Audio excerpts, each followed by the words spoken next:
Okay, તો આ બધી વર્ગીકરણની કક્ષાઓ છે. કઈ કઈ છે? સૃષ્ટિ, ઉપસૃષ્ટિ. સૃષ્ટિ વાળી 2, સમુદાય વાળી 3, સમુદાય ઉપસમુદાય અનુસમુદાય. વર્ગ વાળી 3, પ્રવર્ગ, વર્ગ, ઉપવર્ગ, શ્રેણી, ગોત્ર, કુળ, પ્રજાતિ, જાતિ, ઉપજાતિ અને જાત. આ બધું શું છે? આ બધું વર્ગીકરણની કક્ષાઓ છે. હવે આટલી બધી કક્ષાઓ રહીને દરેક વખતે દર્શાવવી જરૂરી નથી. બરાબર? આટલી બધી જ કક્ષાઓ દરેક વખતે દર્શાવવી જરૂરી નથી. ઓકે, ના મેડમ, તમે નું લિસ્ટ હોય ને એ ખુલ્લું રાખીને બેસો. ના મેડમ, પાર્ટિસિપન્ટ્સ નું લિસ્ટ ખુલ્લું રાખીને બેસો, એટલે જે કોઈ વ્યક્તિ મ્યુટ અનમ્યુટ થાય ને એને તરત જ મ્યુટ કરી દો, એટલે આપણે વચ્ચેથી બોલવું બધા ડિસ્ટર્બ. ઓકે, તો સૃષ્ટિ, ઉપસૃષ્ટિ, સમુદાય, ઉપસમુદાય, અનુસમુદાય, પ્રવર્ગ, વર્ગ, ઉપવર્ગ, શ્રેણી, ગોત્ર, કુળ, પ્રજાતિ, જાતિ, ઉપજાતિ અને જાત. આ બધું શું છે? આ બધું વર્ગીકરણની કક્ષાઓ છે. પરંતુ આટલી બધી કક્ષાઓ દરેક વખતે દર્શાવવી જરૂરી નથી. આ તો બહુ મોટું બધું વર્ગીકરણ થઈ જાય. એટલા માટે એવું નક્કી કરવામાં આવ્યું કે આપણે છે ને 7 આવશ્યક કક્ષાઓ પાડી દીધી. આવશ્યક કક્ષાઓ છે ને એ જ દર્શાવવાની. શું દર્શાવવાનું? આવશ્યક કક્ષાઓ જ ખાલી દર્શાવવાની. આવશ્યક કક્ષાઓ કઈ છે? સૃષ્ટિ, પ્રાણી હોય તો સમુદાય, અને વનસ્પતિ હોય તો એના માટે વિભાગ એવો શબ્દ વપરાય. સૃષ્ટિ, સમુદાય, વર્ગ, ગોત્ર, કુળ, પ્રજાતિ અને જાતિ. અને આવશ્યક કક્ષાઓ કહેવાય. શું કહેવાય? આવશ્યક કક્ષાઓ કઈ કઈ છે આપણે વર્ગીકરણની? તો કે વર્ગીકરણ માટેની આવશ્યક કક્ષાઓ છે સૃષ્ટિ, સમુદાય અથવા તો વિભાગ. વનસ્પતિ હોય ને તો એને એના માટે વિભાગ બોલાય, અને પ્રાણી માટે સમુદાય બોલાય. સૃષ્ટિ, સમુદાય અથવા તો વિભાગ, વર્ગ, ગોત્ર, કુળ, પ્રજાતિ અને જાતિ. સૃષ્ટિ, સમુદાય અથવા તો વિભાગ, ગોત્ર, વર્ગ, ગોત્ર, કુળ, પ્રજાતિ અને જાતિ. આટલી કક્ષાઓ ગમે ત્યારે દર્શાવવી જરૂરી છે. એટલા માટે તેને શું કહેવામાં આવે છે? આવશ્યક કક્ષાઓ કહેવામાં આવે છે. એમસીક્યુ આપણો બને, નીચેના પૈકી કેનો સમાવેશ આવશ્યક કક્ષામાં થાય અને નીચેના પૈકી કેનો સમાવેશ આવશ્યક કક્ષામાં ના થાય. વર્ગીકરણનો સૌથી મોટામાં મોટો એકમ કેને તો એ થશે સૃષ્ટિ.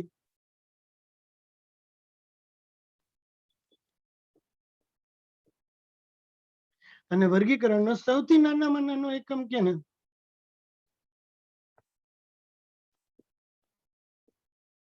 તો એ થશે જાતિ. ઓકે, સૌથી મોટામાં મોટો એકમ એટલે સૃષ્ટિ, સૌથી નાનામાં નાનો એકમ એટલે જાતિ. સૃષ્ટિ સૌથી મોટો એકમ છે અને જાતિ વર્ગીકરણનો સૌથી નાનામાં નાનો એકમ છે. ઓકે, અને વાસ્તવિક એકમ એ જ છે. નાનામાં નાનો એકમ પણ જાતિ છે, જાતિ વાસ્તવિક એકમ પણ છે, નાનામાં નાનો એકમ પણ છે. બરાબર? ઘણા બધા એકમ તરીકે જાતિને, એટલે ભલે આમ ભલે જાત આવ્યું પણ જાત નહીં લેવાનું, જાતિ એટલે પૂરું થઈ ગયું.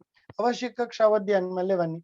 સૌથી મોટા મોટો એકમ એટલે બધા જ કક્ષાઓનો એક મુખ્ય વર્ગ એટલે કે સૃષ્ટિ, પછી સમુદાય અથવા તો વિભાગ, વર્ગ, ગોત્ર, કુળ, પ્રજાતિ અને જાતિ. આને આવશ્યક કક્ષાઓ કહેવામાં આવે છે.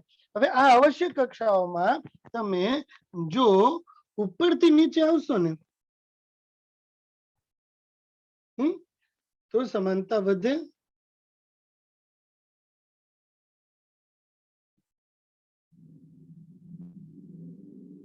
અને ભિન્નતા ઘટે. પરંતુ તમે લોઅર લેવલ થી હાયર લેવલ ઉપર જાઓ ને, નીચેથી ઉપરની સાઈડમાં જાઓ ને, તો સમાનતા ઘટે, સમાનતા વધે અને ભિન્નતા ઘટે.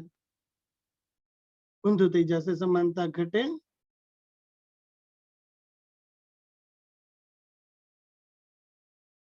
અને ભિન્નતા વધે. બરાબર? વર્ગીકરણ છે એની કક્ષાઓ છે, એમાંથી કેટલીક કક્ષાઓ એવી છે કે જે એસેન્શિયલ છે, કે ગમે ત્યારે દર્શાવવી જરૂરી છે. આ ગમે ત્યારે દર્શાવવી જરૂરી રહેતી હોય ને વર્ગીકરણની એવી કક્ષાઓને આવશ્યક કક્ષાઓ કહેવામાં આવે છે. બરાબર? આ આવશ્યક કક્ષાઓ પૈકી સૃષ્ટિ, સમુદાય અથવા તો વિભાગ.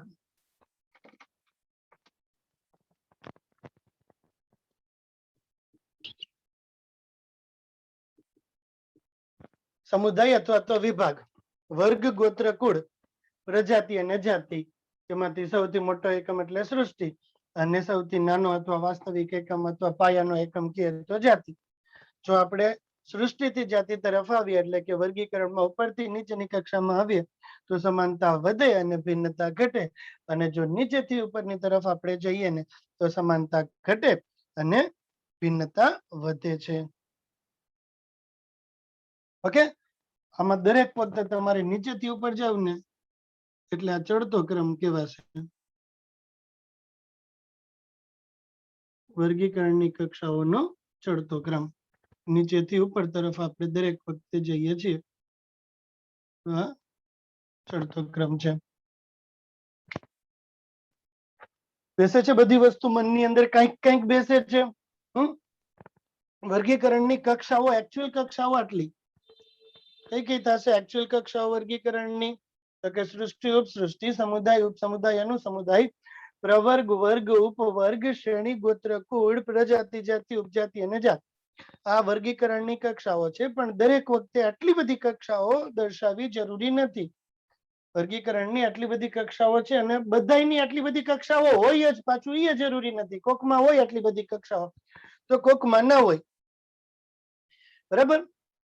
આ પૈકી કેટલીક આવશ્યક કક્ષાઓ છે, જેમ કે સૃષ્ટિ, સમુદાય અથવા તો વિભાગ, વર્ગ, ગોત્ર, કુળ, પ્રજાતિ અને જાતિ. આ આવશ્યક કક્ષાઓ કહેવાય. આટલી કક્ષાઓ તો ગમે ત્યારે તમારે દર્શાવવી જ પડે, તો જ એકચ્યુઅલ વર્ગીકરણ થાય, બાકી વર્ગીકરણ ના થાય. માટે એને આવશ્યક કક્ષાઓ કહેવામાં આવે છે. હવે તમે જોશો તો સૃષ્ટિથી જાતિ તરફ જાઓ તમે તો લક્ષણોની અંદર અને ભિન્નતા ઘટે, પરંતુ જો તમે જાતિથી સૃષ્ટિ તરફ જાઓ છો તો લક્ષણોમાં ભિન્નતા વધે અને સામ્યતા ઘટે છે.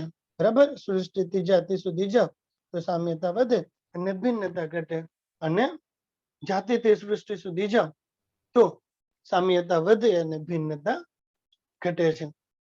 મનુષ્યનું એક આખું ક્લાસિફિકેશન કરીને તમને આપું ને તો સૃષ્ટિ પ્રાણી સૃષ્ટિ, સમુદાય મેરુદંડી, વર્ગ સસ્તન, ગોત્ર પ્રાઇમેટા, કુળ થશે હોમિનિડી, પ્રજાતિ હોમો, જાતિ સેપિયન્સ અને સાયન્ટિફિક નામ થાય હોમો સેપિયન્સ સેપિયન્સ. આ થયું મનુષ્યનું ક્લાસિફિકેશન. સમજણું? આખું ક્લાસિફિકેશન મેં કર્યું. ફરીથી સૃષ્ટિ પ્રાણી સૃષ્ટિ, સમુદાય તો કે સમુદાય થશે મેરુદંડી સમુદાય, વર્ગ થશે સસ્તન, ગોત્ર થશે પ્રાઇમેટા, કુળ થશે હોમિનિડી, પ્રજાતિ હોમો અને જાતિ એટલે કે સેપિયન્સ. સાયન્ટિફિક નેમ હોમો સેપિયન્સ અને સ્થાનિક નામ મનુષ્ય.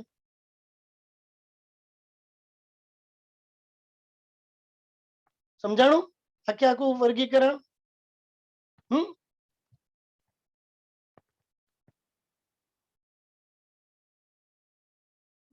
ખબર પડે છે?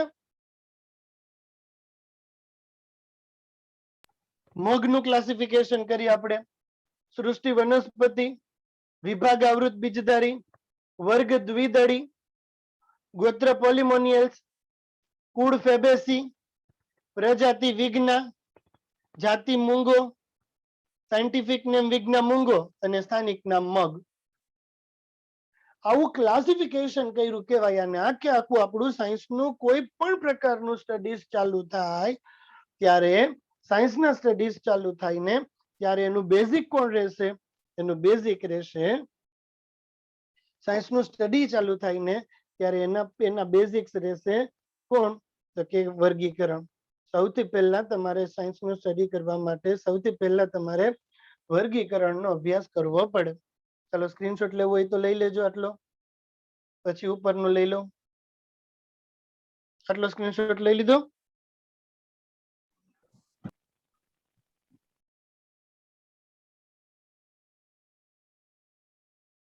હવે આટલો સ્ક્રીનશોટ લઈ લ્યો.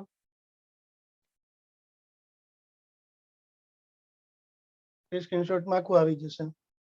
Close view. જરાક અક્ષર નાના કર્યા, જાજુ સંભાળવાનું હતું ને મારે, એટલે મારે જરાક બાજુમાં લેવું પડ્યું. કન્ટેન્ટ જાજુ હતું. ચાલો રેડી.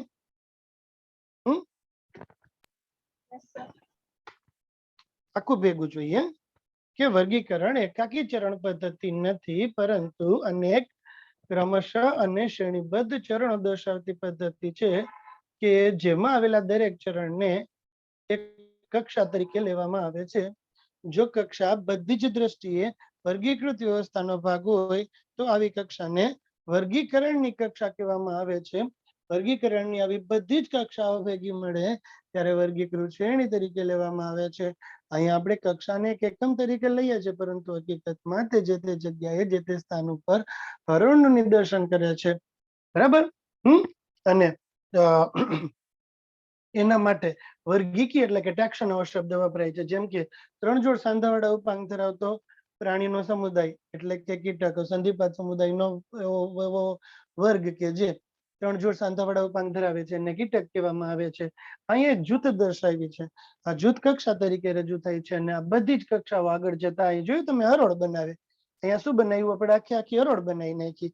જાતિઓનું જૂથ એટલે પ્રજાતિ, પ્રજાતિનું જૂથ એટલે કુળ, કુળનું જૂથ એટલે ગોત્ર, ગોત્રનું જૂથ એટલે વર્ગ, વર્ગનું જૂથ એટલે સમુદાય અથવા વિભાગ, સમુદાય અથવા વિભાગનું જૂથ એટલે કે સૃષ્ટિ.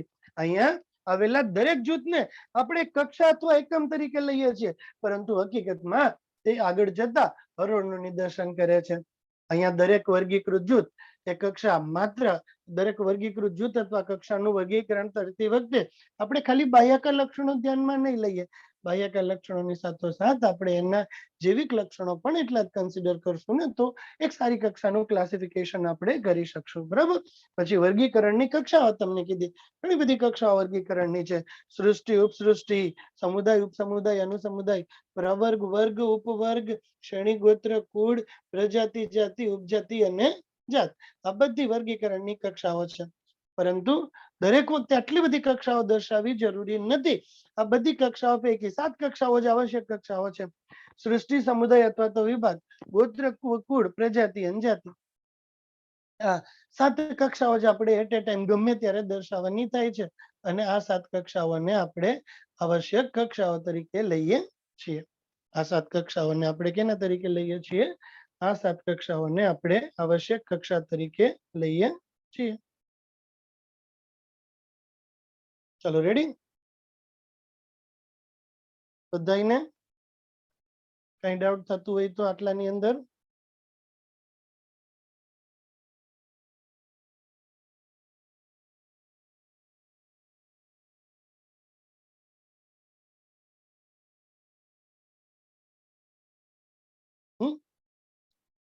ચાલો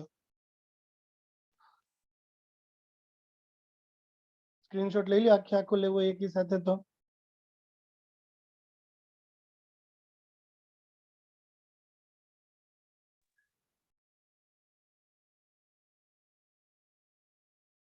ફાઇન. આટલું વાંચજો. કાલ પાછું આપણે રિવાઇઝ કરીએ આટલી વસ્તુ અને પછી આગળ જાશું. હે ને? રાઈટ. એક સ્ક્રીનશોટ લઈ લો ને મેડમ. સ્ક્રીનશોટ લઈ લો ને એક આખાનો. હા સર લઈ લો. મોકલાવજો ને પછી મને.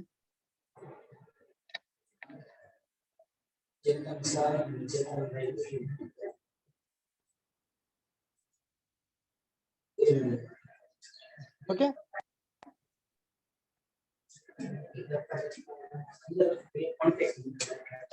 ઓકે ચાલો Harshita madam, over to you. Yes sir.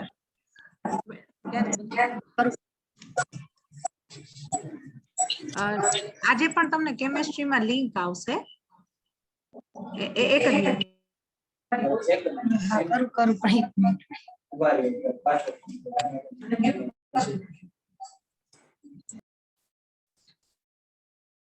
બધા લેક્ચર જુઓ છો ને કેમેસ્ટ્રીના? હા મેમ.